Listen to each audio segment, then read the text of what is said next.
Hello crew, this is your captain speaking once again, and today I'm here to make part 2, or wait, no, more like the next class in Learn to Play Team Fortress 2. So, what I'm going to do today is I'm going to go with another bot offline match because my internet is currently messed up. But I will go on online servers in later episodes. Also, you probably noticed that you'll only hear my voice through your left speaker or the left side of your headphones, and that is simply because you need.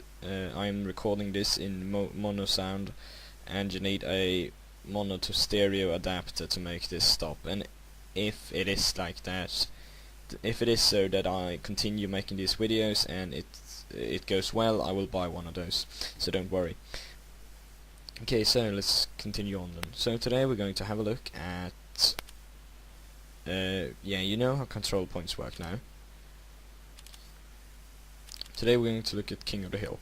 So we're going to select that and we're going to play Viaduct because I love Viaduct. And yeah, and today we're going to play as the soldier. But King of the Hill, basically,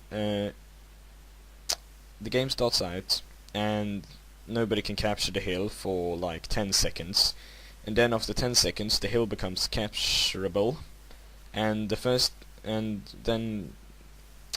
team to cap it, their timer, both teams have a timer, I will show you in the game, and the first team to cap will get the timer starts to decrease, and then the other team have to cap it from them, so that the timer, that their timer starts to decrease instead of the enemy teams, and the enemy teams stop. And it will be way easier to show you this. Oh yeah, soldier. And as usual, I'm going to go with the original weapon set. Okay, so in the top of the screen you can see that it's 3 minutes on blue, 3 minutes on red. That's the timer. That is going to go down when somebody captured it. And now the control points were enabled and the blue team caps it hardcore.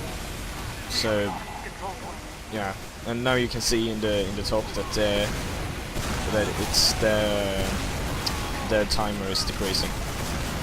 And well, okay, enough about the game mode. Let's talk about the class. So this is the soldier. The soldier has 3 weapons. So he got a rocket launcher, a pretty slow, powerful weapon that the ammo travels very slowly, so it's kind of hard to hit sometimes. And then he got a shotgun, which is your everyday shotgun.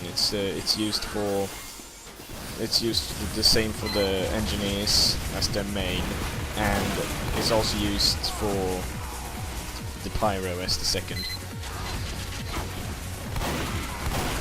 So and then of course I die. And this is a very dynamic game mode. It will go up and down all the time, unless your team plants the other. So and then there is the shovel. It's just an ordinary melee weapon. It does medium damage and doesn't have like extreme range or anything. Okay, so you can as usual there is like a shit ton of things that you can do with with the soldier. You can play a very offensive, a very defensive, a very everything. You know, you can play as everything, even though it's categorized as an offensive class. Currently it's going shit because I am very, very bad at playing soldier as well as scout. Well, actually I'm pretty good at scout, just that the last video was actually a shit game. Okay, well, okay, I'm very, very bad at playing soldier actually, so that is kind of a problem when I'm making this video, especially because, well, I'm not really good at it. But then again, now soldier also got a very interesting thing, a very interesting feature, is that the soldier can rocket jump to get to travel around quicker. And that was a critical rocket. Oh god damn.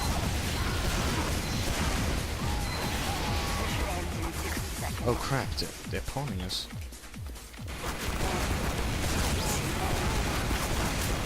Get out of here, spy. Oh yes, okay.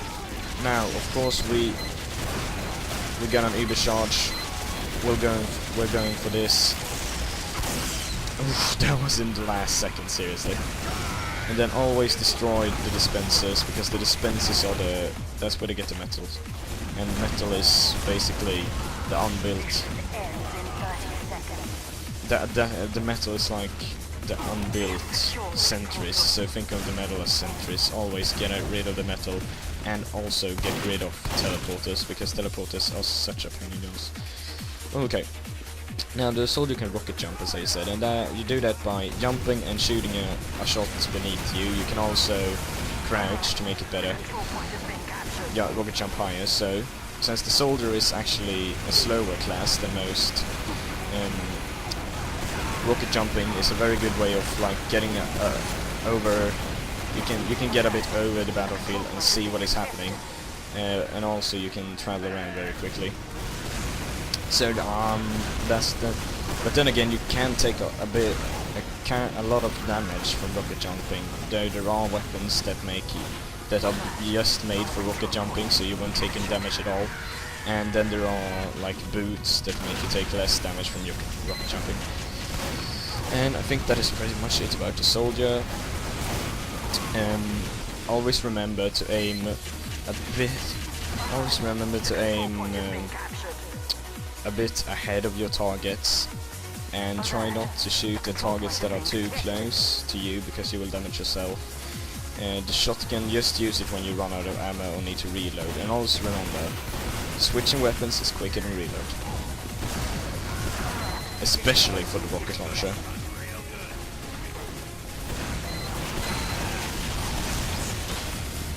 Now, critical rockets are real OP.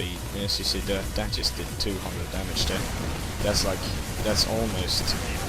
Well, it's not even almost, but that's the life. That's the health of a soldier, by the way. That soldiers have a bit higher health than most classes. Yes, there's a sniper. Well, okay. More